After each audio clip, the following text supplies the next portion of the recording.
Nakapasok na sa bahay ang tunay na bebang. Bebang! Tulungan mo ako! Nasa taas ako ng bahay niyo! Ano? Hindi kita madinig! Dinala ako dito ni Peking Bebang sa rooftop niyo! Ayaw niya akong patakasin! Si Iska! Nasa taas ng bahay! Kailangan ko siyang puntahan! Hala! Sarado yung pinto! Pasaway talaga ang bebang na yan. Kailangan niya nang mawala sa mundo. Lagot! Nasugod na si Kukawa! Baka anong gawin niya kay Bebang? Kukawa! Buksan mo tong pinto! Kukawa! Anong kailangan mo rito, bebang? Umalis ka na. Hindi ka na kailangan dito ni Nanay Sitang. Hoy, Peking Bebang! Ikaw yung umalis! Ako yung tunay na anak ni Nanay! Hindi na ngayon, dahil ako na ang mahal ni Nanay Sitang. Ang sama-sama mo, Kukawa! Kahit kailan, hindi mo ako mapapalitan! Ako ang tunay na Bebang at ako rin ang mahal ni Nanay! Hindi malalaman ni Aling Sitang na ako si Kokowa dahil ginagaya kita, parehas tayo ng muka. Alam ni Nanay kung sinong tunay na Bebang dahil hawak ko si Big Bird at ikaw, wala kang hawak! Kung ganon, aagawin ko sa'yo si Big Bird, akin na siya. Kukawa! Wag! Lahat ng sayo kukunin ko, bebang. Ang bahay nyo, si Nanay Sitang, pati si Big Bird. Hindi ako papayag sa gusto mong mangyari, Peking Bebang! Kaya bitawin mo si Big Bird ko! Akin na si Big Bird. Ano ba nangyayari sa labas ng bahay? Mukhang may kaaway si Bebang. Titignan ko nga.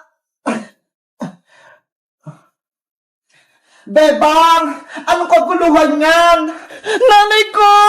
Nanay Sitang! Tulungan niyo po ako! May impostor na Bebang! Ginagaya niya po ako! Gusto niyo pumasok dito sa bahay! Hindi yan totoo! Ako ang tunay na Bebang! Ano ba nangyayari sa mundo? Bakit dalawa yung Bebang? Ako po yung tunay na Bebang, Nanay Sitang! Inaagaw niyo po sa akin si Big Bird! Hoy, Peking Bebang! Sinungaling ka! Ako ang tunay na Bebang! Bitawan mo si Big Bird ko! Makulit ka, ha? Akin na si Big Bird! Yari! Nagpalaban na si Bebang! Kailangan ko na siyang tulungan! Aray ko! Bebang! Ano nangyari sa'yo? Princess! Layo mo yung Peking Bebang na yan! Ako yung tunay na Bebang! Ano? May isa pang Bebang? Hala! Magkamukha sila! Princess! Tulungan mo ko! Ako yung tunay na Bebang! Huwag kang maniwala sa kanya, Princess! Halika rito! Sumama ka sa akin sa loob! Masamang Bebang yan! Nanirito na ako! Hindi ko alam kung sino yung paniniwalaan ko! Diba? Ang tunay na Bebang, may hawak na Big Bird! Tingnan mo! Hawak ko siya! At ang Peking Bebang na yan, wala siyang Big Bird! Oo nga no! Si Bebang kanina, may hawak na Big Bird! Princess, huwag kang maniwala sa kanya! Inagaw niya sa akin si Big Bird! Kaya nakuha niya sa akin! Sino mo talaga sa inyo ang anak ko? May sakit na nga ako! Tapos may kaguluhan pa! Lalang sumasakit ang ulo ko! Nanay ko! Huwag ka nang umiyak dyan dahil hindi ikaw ang tunay na bebang. Nanay! Nandiyan na po ako! Guys! Sino po talaga yung tunay na Bebang? Yung may hawak na Big Bird? O wala? Mag-comment lang kayo kung alam nyo! Bye-bye! Cinderella! Rapunzel! Ang cute-cute nyo! 1, 2, hala! Bakit dalawa na lang kayo? Di ba tatlo kayo? Nasaan si Snow White? Ayun pala siya! Umiiyak! Bakit kaya? Naku! Napupo pala siya sa pinggan! Kaya pala siya umiiyak! Ang baho! Wait lang ha! Kukuha lang ako ng pamunas para linisin tayo mo para hindi rin magalit si nanay! A few moments later. Bebang! May merienda ba tayo? Ay, ayun! Mukhang may chocolate sa pinggan! Siguro, tirayin ni Bebang! Kakainin ko nga! Oh, no!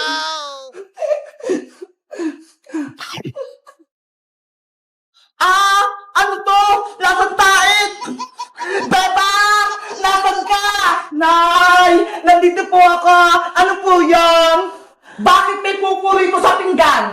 Kasi po, Nay, si Snow White tumayag na sa pinggan. Bakit po? Ano po nangyari? Bakit kayo napasigaw? Kasi nakain ko yung pupo na yan, akala ko chocolate.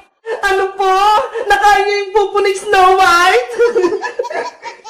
Anong nakakatorong, Bebang? Ha? Wala po, Nay. Naiinis ako sa malilit na pusa na yan. Bebang, iligaw mo sila. Dapat wala rin sila dito sa bahay, ha? Ililigaw sila? Bakit po, Nay? Alaga ko sila eh. Pakalat-kalat sila dito sa loob ng bahay. Kung saan sila mga tumatae. Kaya yun, nakain ko tuloy. Pero, Nay, maliliit pa po sila. Hindi pa nilang kayang mamuhay sa labas. Tsaka, nalilinis ko naman po yung pupo nila, ha. Eto nga po, may dala akong pamunas. Walang pero. Gusto ko, iligaw mo sila ngayon din. Nay, ayoko po. Mahal ko po si Snow White, si Rapunzel, pati si Cinderella. Hindi ko sila kayang iligaw. Kung ayaw mo silang iligaw, ikaw ang ililigaw ko, Bebang. Papalayasin kita sa bahay na to. Nanay naman eh.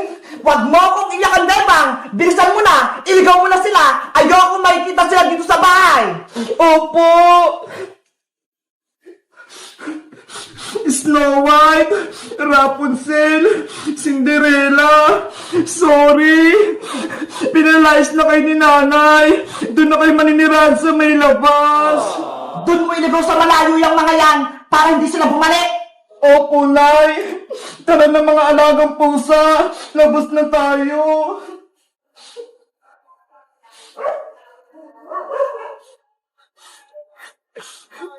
Saan ko kaya sila ilalagay? Kawawa naman sila. Maliliit pa. Bebang! Saan ka pupunta? At ano yung hawak mo? Princess, pinaliligaw sa akin to ni Nanay yung maliliit kong kuting. Ano? Bakit? Kawawa naman sila. Di ba anak yan ni Shadow? Kasi si Nanay, nakain niya yung tayo ni Snow White, kaya yun, nagalit siya. Si Aling Sitang, nakakain ng pupo ng pusa. Ew! Kadiri! Huwag kang tumawa, Princess, baka marinig ka ni Nanay, lalo pa siyang magalit. Nakakatawa kasi Bebang eh. Sa tingin mo, Princess, saan ko to ilalagay yung mga pusa ko? Ayaw ko silang mawala eh. Alam ko na, ang magandang gawin mo, Bebang, ipaampo mo na lang sila para hindi sila kawawa. Ayaw nga, no? Magandang naisip mo, Princess. Diba? Matalino ako, maliligtas ko yung mga kuting mo. Kaso, sino kayo yung ngapon sa kanila? Ang lilit pa nga nila eh. Nako, basta ako, ayoko na mag-ampo ng kuting. Pagagalitan lang ako ni Nanay. Ang baw-baw kasi ng mga tain yan eh. Guys, nasubukan nyo na ba mag-ampo ng pusa? O kaya aso? Napalaki nyo na rin ba sila? Mag-comment lang kayo kung anong pinangalan nyo sa alaga nyo. Bye-bye! Ang ganda-ganda ng bahay namin. Mag-picture-picture na ulit ako dito.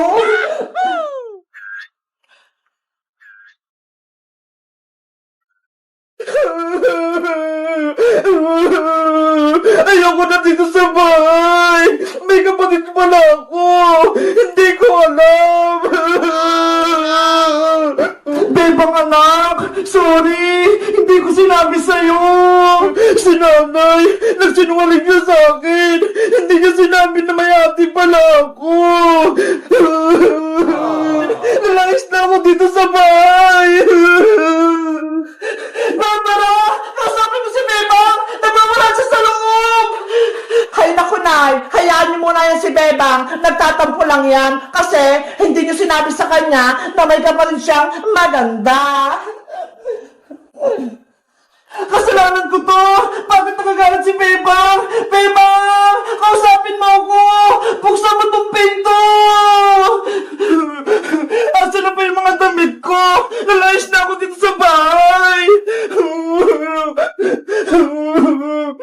Akala ko, ako lang yung nag-isang anak ni Nanay.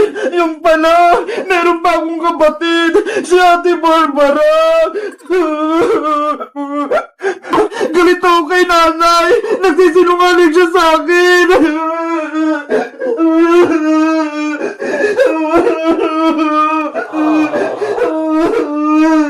Bebang anak! Buksan mo tong pinto! Mag-usap tayo! Ayaw ko sa'yo, Nay! Nagtatampo ako! Sabi mo sa akin dati, ako lang yung anak mo! Yan pala, may kapatid ako! Sa Ate Barbara! Oo! Mali ako, Bebang! Hindi ko sa'yo sinabi na may kapatid ka! Dahil ang ate mo, kasama ng tatay mo sa Manila! Akala ko kasi, hindi na siya uwi dito! Kaya hindi ko sinabi sa'yo! Gulo-gulo yung isip ko! Hindi ko alam kung magiging masaya pa ako o hindi! Dahil nandiyan na si Ate Barbara! Kaya nga buksan mo tong pinto, Bebang! Mag-usap tayo ng mabuti! Magpapaliwanag ako! Hindi ako niniwala sa'yo, Nay! Alis na kami dito ni Big Bang! Big Bang! Nasaan ka? Alis na tayo dito! Ay, si Big Bird! Tara na! Namayos na tayo dito! Ay, naku! Nakaharap pala si nanay sa may labas! Paano kami makakalis dito?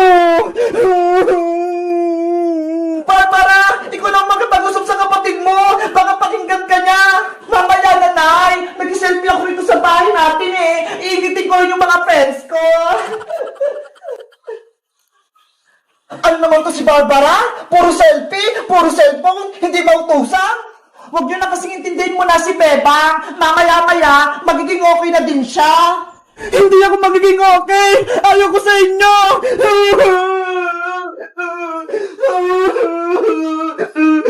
Ang okay naman ito ni Bebang. Akala mo naman, ang ganda-ganda. Well, nag-selfie na nga lang ulit ako. Anong gagawin ko, Big Bird? Masama yung loob ko kay nanay. Hindi ko rin alam kung kakausapin ko si Ate Barbara. Hindi ko alam yung ugali niya.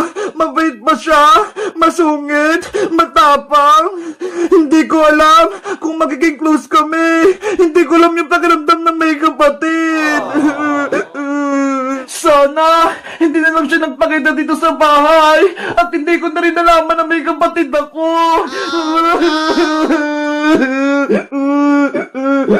Bebang anak, taha na! Huwag ka na magtampo! Sorry na! Huwag ka nang magalit! Barbara, halika na! Ikaw na makipag-usap kay Bebang! Okay, Nay! Nandiyan na po ako! Tapos na ako nagdabi-sabi! Bebang! Buksan mo tong pinto! Sa Ate Barbara mo to! Ayoko po, ate! Gusto ko po mag-isa! Ngayon, ayaw din ni Bebang makipag-usap sa akin? Pilitin mo para magkabati kayo! Bebang! Please! Buksan mo tong pinto! Na-stress na ako sa'yo! Guys, sa tingin nyo, bubuksan ko ba yung pinto? Nakikipag-usap ba kay Ate Barbara? Mag-comment lang kayo para sa part 3. Bye-bye!